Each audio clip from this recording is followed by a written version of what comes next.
Welcome back to Triathlon Training Explained, powered by TrainingPeaks.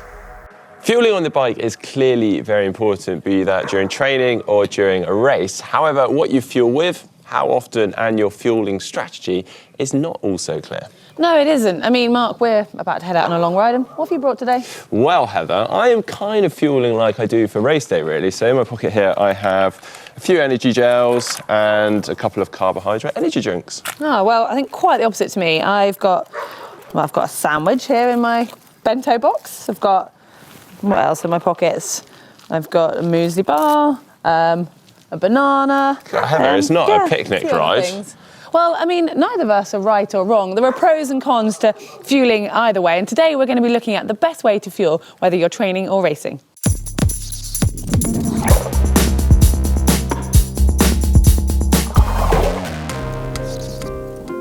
Okay, let's start with the basics. When exercising, it's widely recommended that you need around 60 grams of carbohydrates per hour, and at the upper limits of that if you're working at a high intensity or if you're in a race. Yeah, and there's a good reason for these limits. See, the average person can only process or oxidize around 1 gram of carbs per minute, regardless of how much we actually take on board. Now, the bottleneck isn't actually in our muscles, rather it's in our intestines, which can only cope with transferring that glucose that we get from the food that we eat into our bloodstream so fast. Yeah, so your stomach has a limit, and by taking on more, it doesn't mean you can store more, and it also doesn't increase absorption. All it's going to do is sit in your stomach and eventually lead to stomach upset. It can make you feel a little bit bloated or even nauseous. Or, in my case, as I've experienced, some really horrible stomach cramps.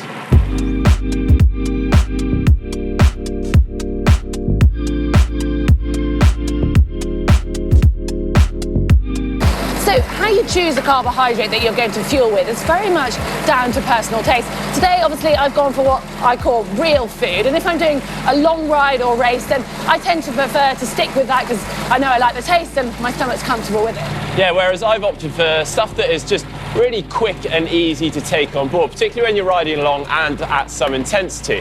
But as we've alluded to already, there is no single correct method. It really depends on a number of factors. Yeah, such as the intensity that you're going to be riding at, how long your ride or your race is, even the weather and the temperature, and then again, what you're comfortable with. Yeah, and these are all really important things to consider. So if you are riding for a long period of time, then actually taking on the same fuel or energy source for that entire duration can not only start to seem a bit dull, but it can cause some stomach issues. Now, I know that if you are taking part in a long ride or an Ironman, a lot of athletes actually opt for a mix of gels and solids. Now, by solids, I mean things like Heather's got with the bananas, cereal bars, etc., rather than the liquidy substances you get with the gels. And actually, it can almost seem like a bit of a treat over that long, extended period of time, and a bit of a break from those gels.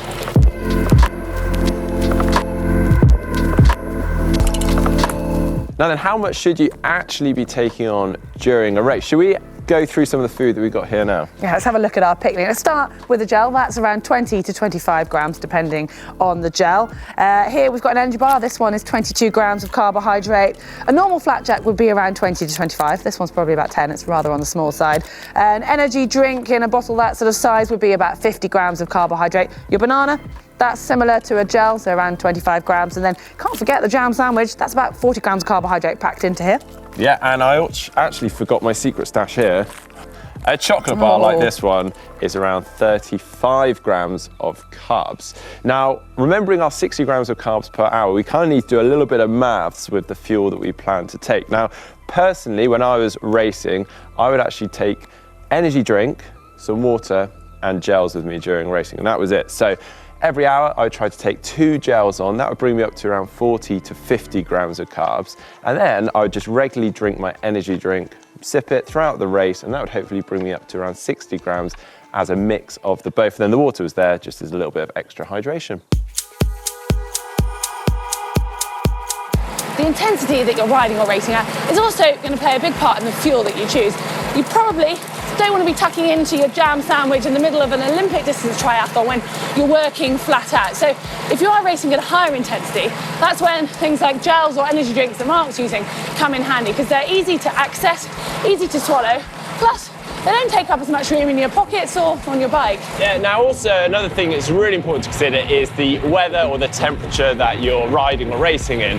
Say if you're riding in baking hot conditions, then you may want to consider taking on some form of electrolytes to replace those that you're losing through exercise and sweat. Now, it is really important to note here that those little dissolvable electrolyte tablets you get are not a source of energy. They're very, very useful, but they should not be used in the place of energy gels or energy drinks. But you can get some energy gels and drinks that do have a little mix of both. Yeah, and finally, you need to work out what you're comfortable with, because just because your training partners might be using gels or energy drinks doesn't mean you need to as well. If you do want to use them, however, make sure you practice plenty in training, and just some people, they don't work, and if that's you, don't worry. Just go with what you're comfortable with, even if that is a banana and a flapjack.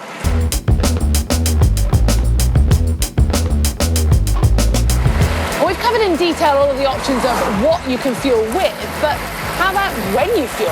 Yeah, now ideally it's little and often. Don't just simply wait until you're gasping for food and fuel, because that is far too late. Now during training, I would aim to eat something at least every hour, along with some of your drink. Hopefully that's energy drink in your bottles.